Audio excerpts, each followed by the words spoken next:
ওকে, technique easy এডুকেশনের পক্ষ থেকে সবাইকে আবারও স্বাগতম।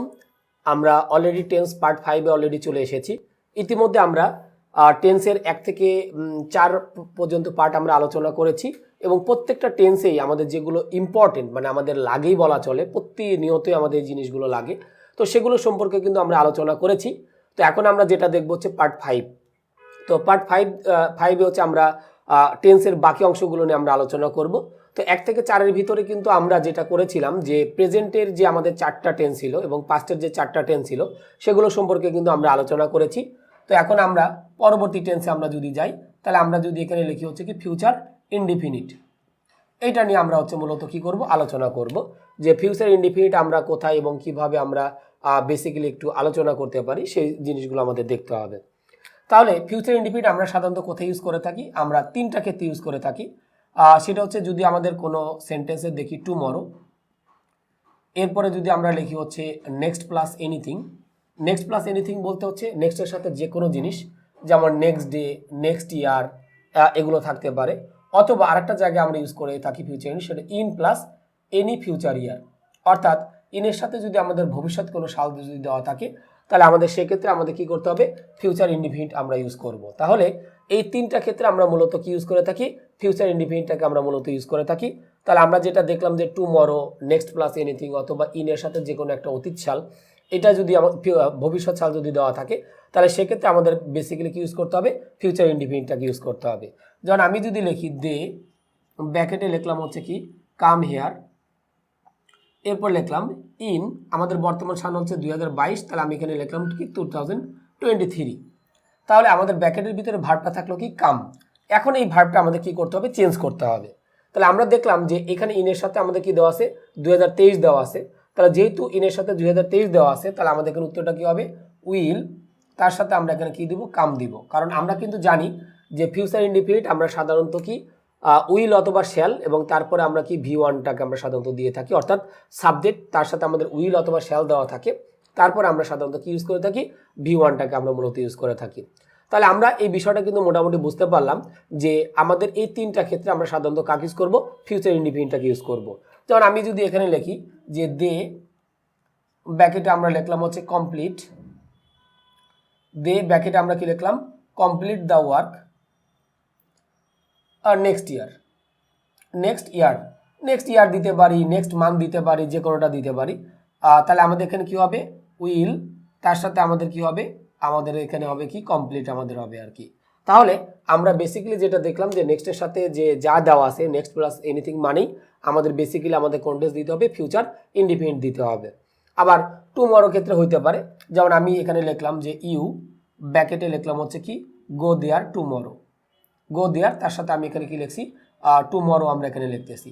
তাহলে এই যে যেহেতু আমাদের সেন্টেন্সে টুমরো কথাটা আছে, তাহলে আমরা কি দিব, ফিউচার ইনডিফিনিট দিব। তাহলে আমরা এখানে কি দিব, উইল গো হচ্ছে আমরা এখানে দিতে পারবো। তাহলে এই 3টা ক্ষেত্রে আমরা শুধুমাত্র কি ইউজ করতে পারি, আমরা ফিউচার ইনডিফিনিট কিন্তু কি করতে পারলাম, ইউজ করতে পারলাম। আর আগে একটা কথা বলেছিলাম যে ফিউচার কন্টিনিউয়াস আর ফিউচার পারফেক্ট কন্টিনিউয়াস, এই দুইটা টেন্স কিন্তু আমাদের টেন্স থেকে একেবারে বাদ দিয়ে দেওয়া হয়েছে। অর্থাৎ এই দুইটা জিনিস কিন্তু আমাদের একেবারে কি আর কাজে লাগে না। তাহলে এখন আমরা যেটা চলে যাব সেটা হচ্ছে আমাদের কি ফিউচার, আমরা লিখবো হচ্ছে ফিউচার পারফেক্ট।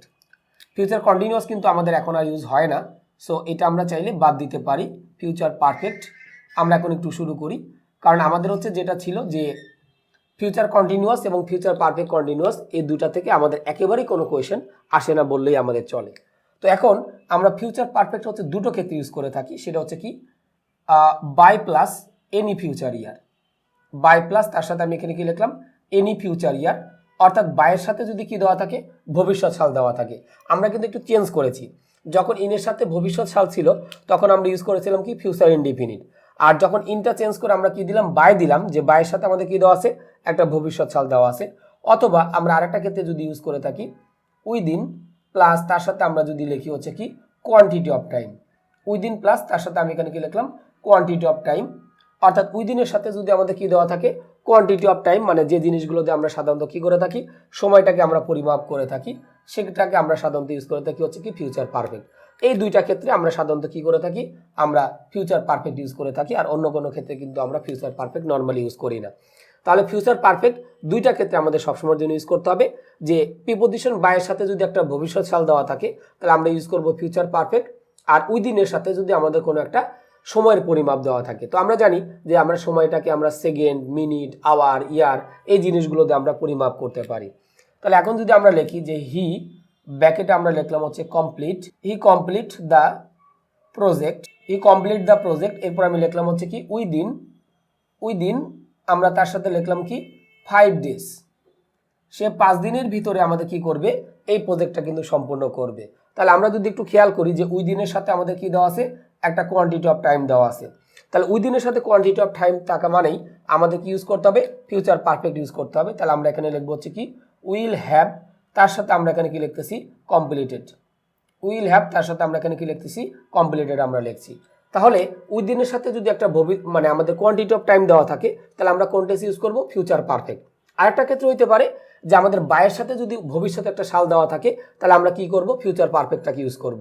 তো আমরা ইতিমধ্যে কিন্তু একটা জিনিস দেখেছিলাম যে ফিউচার ইনডিফিনিটের ক্ষেত্রে যে ইনের সাথে যদি আমাদের কি দেওয়া থাকে, ভবিষ্যৎ একটা সাল দেওয়া থাকতো তখন আমরা কিন্তু কি করেছিলাম, ফিউচার ইনডিফিনিট। আর এখন যদি আমাদের কি যে বায়ের সাথে যদি দেওয়া থাকে, যেমন আমি যদি লিখি দে ব্যাকেটে আমরা লিখলাম হচ্ছে কি সলভ দ্য প্রবলেম, দে ব্যাকেটে আমরা লিখলাম হচ্ছে কি সলভ দ্য প্রবলেম, এরপর লিখলাম বাই 2023। তাহলে একটু যদি খেয়াল করি যে দে ব্যাকেটে আমরা লিখেছি হচ্ছে কি সলভ দ্য প্রবলেম বাই 2023। তাহলে এখন কিন্তু আমরা ইন দেই নাই, এখন আমরা প্রিপোজিশনটা কিন্তু অলরেডি চেঞ্জ করে দিয়েছি, চেঞ্জ করে আমরা কি দিয়েছি বাই। তাহলে বাইয়ের সাথে আমাদের 2023 সালটা হচ্ছে কি ভবিষ্যৎ সাল। তাহলে এই জন্য আমাদের এখানে কি ইউজ করতে হবে, আমাদের দিতে হবে কি ফিউচার পারফেক্ট। তাহলে আমাদের এখানে উত্তরটা কি হবে উইল, তার সাথে আমরা কি দিব হ্যাভ, আর এরপর আমরা এখানে কি দিব সলভ দিব। তাহলে আমাদের দেখা যাচ্ছে যে যখন ইনের সাথে ভবিষ্যৎ সাল ছিল তখন আমরা ইউজ করেছিলাম ফিউচার ইনডিফিনিট, আর যখন আমাদের প্রিপোজিশনটা চেঞ্জ করে আমরা কি দিলাম বাই যখন দিলাম তখন কিন্তু আমরা কি ইউজ করেছি, ফিউচার পারফেক্টটাকে ইউজ করেছি। তাহলে আমাদের বেসিক্যালি যে বিষয়টা আমাদের সাধারণত থাকে যে এই দুইটা ক্ষেত্রে আমরা সাধারণত কি করে থাকি, ফিউচার পারফেক্টটাকে ইউজ করে থাকি। আর দুইটা টেন্স কিন্তু আমাদের ফিউচারের দুইটা টেন্স কিন্তু আমাদের একেবারে হয় না, একটা হচ্ছে ফিউচার কন্টিনিউয়াস আর হচ্ছে কি ফিউচার পারফেক্ট কন্টিনিউয়াস। তাহলে আমরা এখানে যদি একটু খেয়াল করি যে আমরা ফিউচার পারফেক্ট কিন্তু শুধুমাত্র কি এই দুইটা ক্ষেত্রে আমরা ইউজ করতে পারবো, আর অন্য ক্ষেত্রে কিন্তু আমরা নর্মালি কিন্তু কি করতে পারবো না, ইউজ করতে পারবো না। তাহলে আমাদের ফিউচার ইনডিফিনিট আর ফিউচার পারফেক্ট আমরা যে যতটুকু দরকার ততটুকু কিন্তু আমরা দেখেছি কিন্তু। আর ফিউচার ইউজটা আসলে একটু কমে যাচ্ছে, কারণ আমি কিন্তু একটা কথা বলেছিলাম যে প্রেজেন্ট কন্টিনিউয়াস দিয়ে কিন্তু এখন বর্তমানে কি করা হচ্ছে, ফিউচার ইনডিফিনিটের কাজটা আমাদের করে নেওয়া হচ্ছে আর কি। সো এই কারণে আমাদের যে বিষয়টা হচ্ছে যে আমাদের ফিউচার ইনডিফিনিট এবং ফিউচার পারফেক্ট এই দুইটা ইউজ করা হয়, আর ফিউচার কন্টিনিউয়াস এবং ফিউচার পারফেক্ট কন্টিনিউয়াস এই দুইটা টেন্স থেকে এখন আমাদের নর্মালি আর কোনো কোয়েশ্চেন আমাদের আসে না। তো আমরা মোটামুটি এই দুইটা টেন্স মোটামুটি আমরা বেশ ভালোভাবে আমরা মোটামুটি বুঝতে পারলাম।